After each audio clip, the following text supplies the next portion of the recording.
மோடியினுடைய வெற்றியில் இந்த இவிஎம் பெரும் பங்கு வகிக்குதுன்னா அந்த இவிஎம் உள்ள இயக்கிறதுல வந்துட்டு ஜியோ டவர்ஸ் ஒரு முக்கிய பங்கு வகிக்குது. ரிலையன்ஸினுடைய இருப்பும் செழிப்பும் வளர்ச்சியும் மோடியினுடைய அந்த அதிகாரத்துல இருப்பதற்கான ஒரு அடித்தளம், அது ஒரு ஆணி வேர். 82 கோடி மக்கள் இன்னைக்கு வறுமை கோட்டுக்கு கீழே இருக்கிறாங்க. மக்களே, நாம ஒழிக்க வேண்டியவர்களிடம் இன்றைக்கு ஆட்சி அதிகாரம் இருக்கிறது. குரங்கின் கையில் பூமாலை. Kareem's Biryani Paradise at Liberty and Catering Services, கோடம்பாக்கத்தின் அறுசுவை அடையாளம்.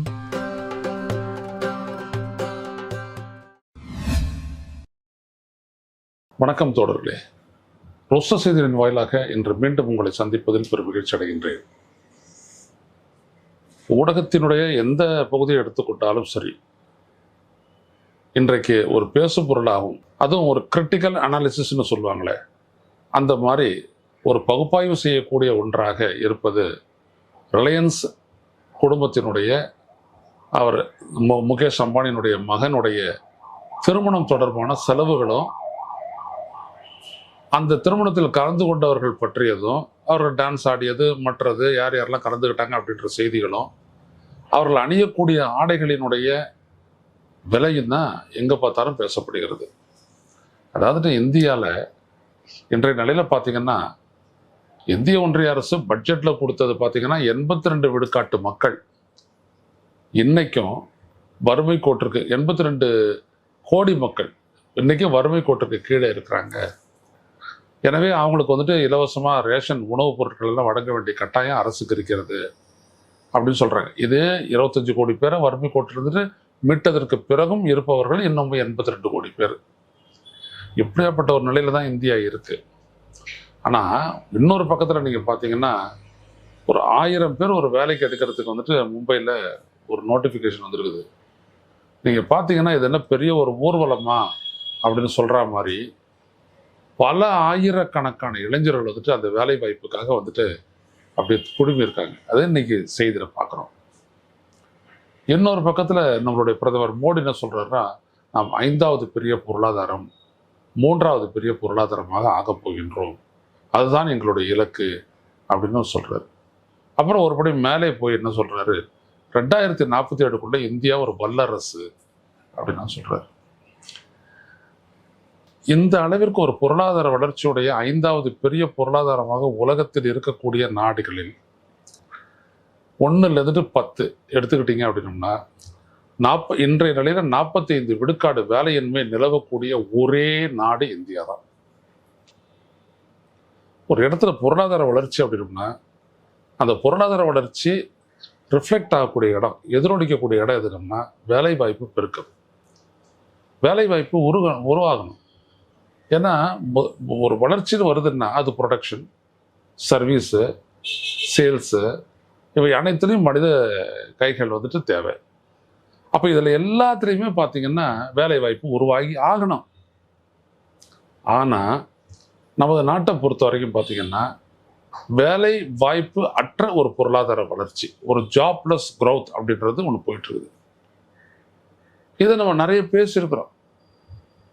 கௌஷிக் பாசு போன்றவர்களெல்லாம் பேசியிருக்கிறாங்க. இன்னும் ஏராளமான பொருளாதார நிபுணர்கள்லாம் பேசுகிறாங்க. இன்றைக்கும் அது பேசு பொருளாக தான் இருக்குது. ஆனால் இன்னொரு இடத்துல பார்த்தீங்கன்னா ரிலையன்ஸ் வந்துட்டு கொண்டாடுறாங்க. அவங்க இது வரைக்கும் 5000 கோடி செலவாச்சு, இன்னும் ஒரு 5000 கோடி கூட செலவு ஆகலாம் இன்னும் மீதி இருக்கிற 3 நாளில் அப்படியெல்லாம் பேசுகிறாங்க. ஒரு திருமணம் அப்படின்றத வந்துட்டு அது அந்த குடும்பத்து விஷயம், அவங்க பணக்காரர்கள், அந்த பணம் எங்கேருந்து வந்துச்சு அதெல்லாம் வேற, ரைட்டு. பணக்காரர்கள் அவர் நடத்துகிறாங்க அப்படின்னோம்னா அதுக்கு வந்துட்டு கொடுக்கக்கூடிய அந்த கவனம், இந்த நாட்டினுடைய பிரதமர் வந்துட்டு அந்தாண்ட மணிப்பூருக்கு போகிறத விட இந்தாண்ட அந்த திருமணத்தில் கலந்துக்கிறதுல முக்கிய கவனம் செலுத்துறாரு. அது அவங்க பெரிய ஒரு பணக்காரர் என்பதற்காக மட்டுமே அல்ல. மோடியினுடைய வெற்றியில் இந்த இவிஎம் பெரும் பங்கு வகிக்குதுன்னா அந்த இவிஎம் உள்ள இயக்கிறதுல வந்துட்டு ஜியோ டவர்ஸ் ஒரு முக்கிய பங்கு வகிக்குது. ஒரு சாதாரண விஷயம் கிடையாது. இதெல்லாம் ஒரு காலகட்டத்தில் வரும். இன்னைக்கு இதை நான் மட்டுமே பேசிக்கிட்டு இருப்பேன். ஒரு காலகட்டத்தில் பார்த்தீங்க அப்படின்னா இது உலக அளவில் வெடிக்கும் போது தான் தெரியும் இந்த நாடு எவ்வளவு பெரிய அளவில் தொழில்நுட்ப ரீதியாக ஏமாற்றப்பட்டிருக்குது அப்படின்றது.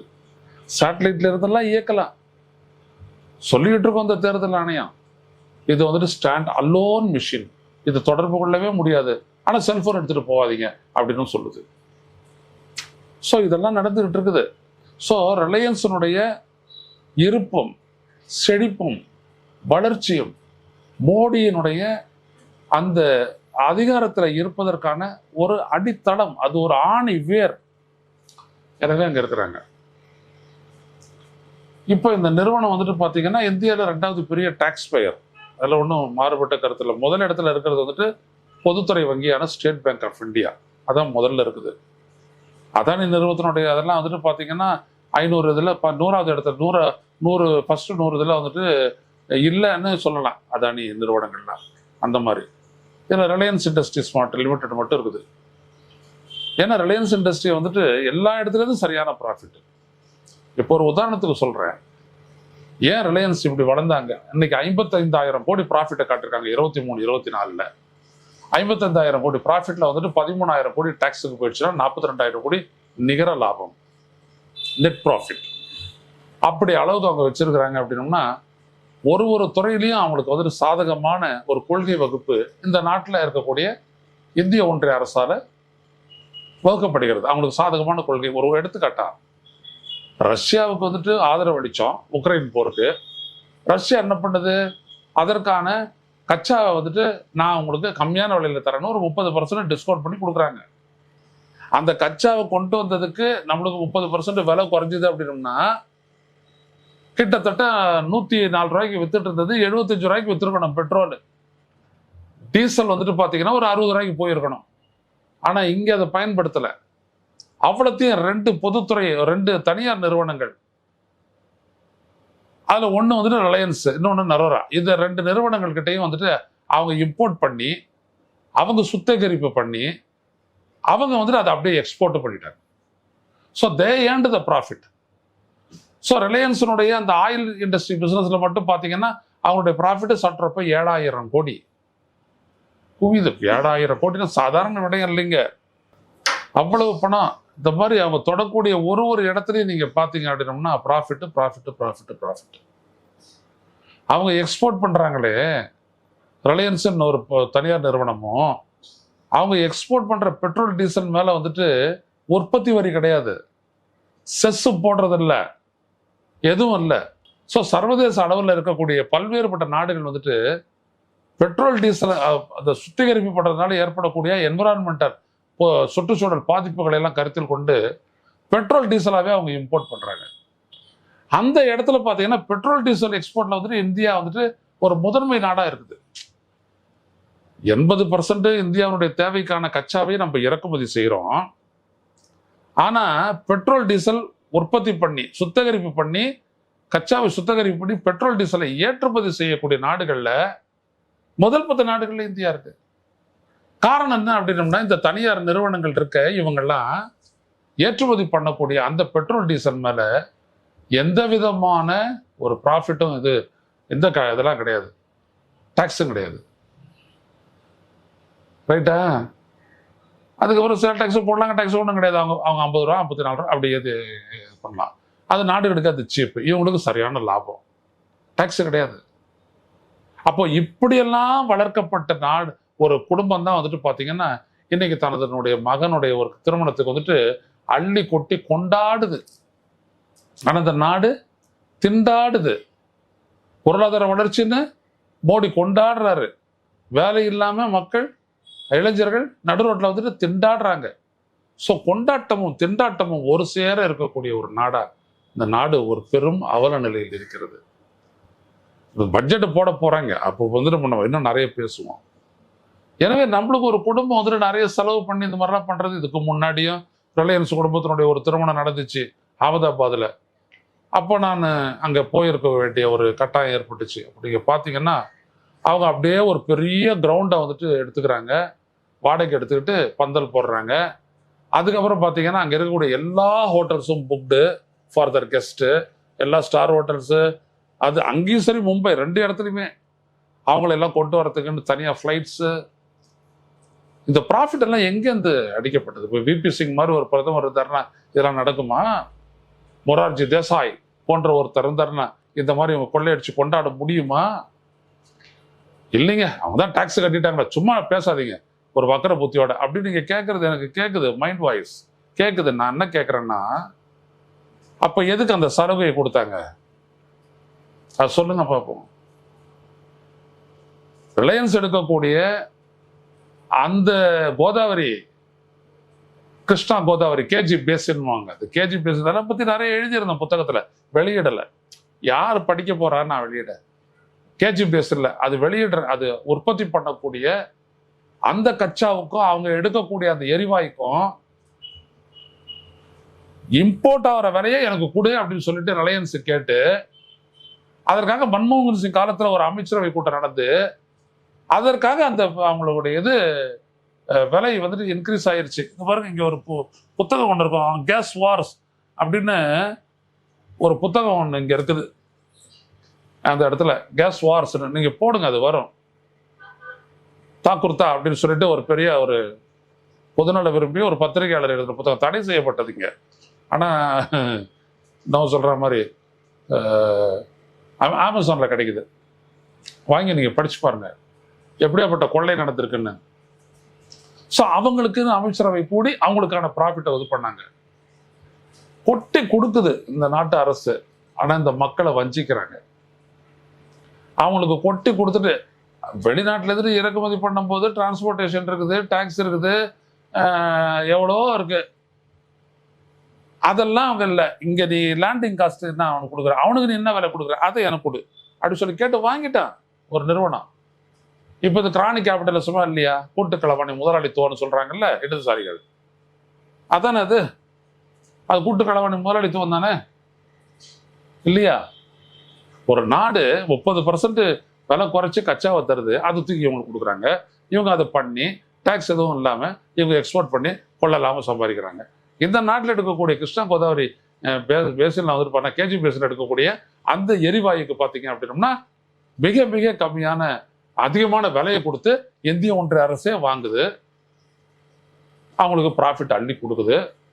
இது இந்த செக்ரட்டரி எல்லாம் எதிர்க்கிறாங்க. விலாவரியா எழுதுனேன் அதெல்லாம். எப்படி இந்த எண்ணெய் கொள்ளை அப்படின்னு அதுக்கு பேரு, எண்ணெய் எரிவாயு கொள்ளை அப்படின்னு எடுத்துனேன். நல்லா சம்பாரிச்சுட்டு போனாங்க, அவங்க நல்லா வாடுறாங்க. ஸோ அந்த காலத்திலே ஒரு ஒரு ஒரு 10 வருஷம் முன்னாடி 4800 கோடி செலவில் அன்னைக்கு $100 பில்லியன் ஆட்டிலா அப்படின்ற ஒரு பெரிய ஹவுஸ் 23 அடுக்கு மாடியும் ஏதோ ஒன்று கட்டிக்கிட்டு மேலே வந்து ஹெலிகாப்டர் இறங்கலான்ற வசதியோடு அவங்க பண்ணிட்டு இருக்கிறாங்க, வாழறாங்க. நாட்டு மக்கள் எப்படி இருக்கிறாங்க பாருங்க. இவங்களுக்கு போக வேண்டிய பணம் தானே அது. அதான் நான் சொல்ல வரேன். இந்த வளத்தின் பார்ப்பட்டு கிடைக்கக்கூடிய வருவாயிலிருந்து கிடைக்கக்கூடிய வசதிகளும் வரியும் இந்த மக்களினுடைய வாழ்வை மேம்படுத்த தானே இருக்கணும். அதுதான் இல்லை. அதுதான் மோடி அரசுல உச்சபட்சமா அந்த கொள்ளை நடக்குது. அந்த கொள்ளையினுடைய இந்த கொள்ளைக்காரங்கள்லாம் பார்த்தீங்கன்னா அவங்களாம் அப்படிதான் கொண்டாடுவாங்க. போட்டு எல்லாம் அது போட்டு அங்கே சிரிப்பவர்கள் சிரிக்கட்ட ஒரு ஆணவ சிரிப்புன்னு எம்ஜிஆர் பாடுவார், ரிச்சாகாரன் படுத்துறாரு. அந்த மாதிரி தான் அது. அவங்க சிரிக்கிறது, கொண்டாடுறது, ரஜினி டான்ஸ் ஆடுவார், இன்னொருத்தர் அப்படியே போவாங்க. எல்லாம் 4 முறை கல்யாணம் பண்ணிட்டு விவாகரத்து பண்ணிட்டு 5வது கல்யாணம், 5வது பொண்டாட்டி, அவளுக்கு 6வது வருஷம், இப்படியான ஒரு காம்பினேஷன்ல வர்றவங்க வரட்டும். அது அவங்க வாழ்க்கை, அது நம்மளுக்கு ஒன்றும் கவலையும் இல்லை, அது கன்சர்னும் கிடையாது. அவங்க எப்படின்னா போட்டோம்.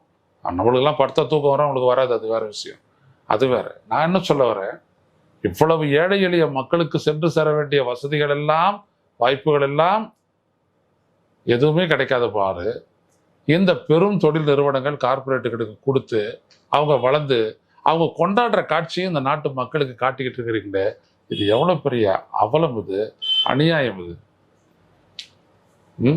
ஒரு நேரத்துல இந்தியாவில் பஞ்சம் நிலவிய போது வெள்ளைக்காரங்க என்ன பண்ணாங்கன்னா, ஒரு இடத்துல விருந்து சாப்பிட்டாங்களாம்.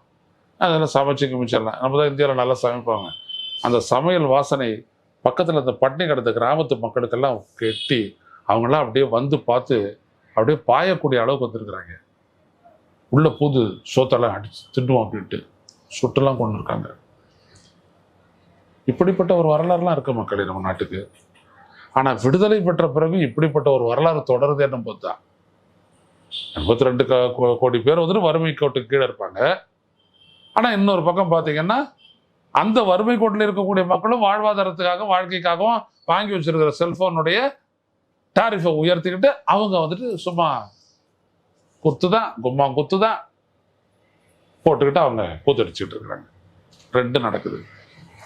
ஆனா நம்ம நாடு என்ன சொல்லப்படுது? ஒரு ஜனநாயக நாடு, 5வது பொருளாதாரத்தில் பெரிய நாடு. ஆனா தனிநபர் வருவாய் இதுல 129வது இடம், 137வது இடம். சிரிப்பா வருது. இப்படி எல்லாம் ஒரு நாடு இருக்க முடியுமான்ட்டு. நம்ம தான் மாத்தணும், நம்ம தான் போராடி மாத்தணும். இதெல்லாம் ஒரு பெரிய கல்யாணம் நடக்குது, இல்ல ஒரு கட்சியினுடைய மாநாடு நடக்குது, அங்கெல்லாம் இவ்வளவு கோடி பேருக்கு பிரியாணி போடுறாங்க அப்படின்னோம்னா அது கூட வைத்தறிச்சல் தான். அதெல்லாம் இல்லைன்னு நான் சொல்ல வரல. நாங்களாம் சாம்பார் சாதம் தக்காளி சாதம் சாப்பிட்டுட்டு நாங்களாம் அரசியல் பண்ணவங்க, அவ்வளோதான் போடுவாங்க. ஆனா இப்பெல்லாம் பிரியாணி இல்லாத மாநாடே கிடையாது. அப்போ இதெல்லாம் என்ன காட்டுது நம்மளுக்கு? மக்களே, நாம ஒழிக்க வேண்டியவர்களிடம் இன்றைக்கு ஆட்சி அதிகாரம் இருக்கிறது. குரங்கின் கையில் பூமாலை. இதைதான் மாற்றி அமைக்கணும் நம்ம. ஸோ அரசியல் தேர்தலோடு முடிந்து விடுவது அல்ல, நாம் தொடர வேண்டும். அந்த தொடர வேண்டிய பொறுப்பை நம்ம கட்சிகளுக்கு பட்டு கொடுக்குறோம். இதுக்கு மேல நாமே தொடர வேணும். அப்ப இந்த மாதிரி விடயங்கள் எல்லாம் நான் பேசுறேன் இல்லையா, இதை வந்துட்டு பகிருங்க, பரவலாக பகிருங்கள் தோழர்களே, பகிருங்கள். அதன் மூலம் இந்த விடயங்கள் பரவலாக போகட்டும், மக்கள் சிந்தனை வயப்படட்டும், மாற்றத்திற்கான எழுச்சி மக்களிடையே இருந்து உருவாகட்டும். மீண்டும் சந்திப்போம். நன்றி, வணக்கம். ஊடகம் கார்ப்பரேட் அரசியல்வாதிகளின் கைப்பாவையாக அடிமைகளாக இருந்தது போதும். இனி சாட்டை எடுத்து சுழற்றும் நேரம் வந்துவிட்டது. ஊடகம் பொதுமக்களாகிய உங்களுக்காக, உங்களாலேயே இயக்கப்பட வேண்டும். ஊடக சுதந்திரத்திற்காக உங்களின் பங்களிப்பை இன்றே அளித்திடுங்கள்.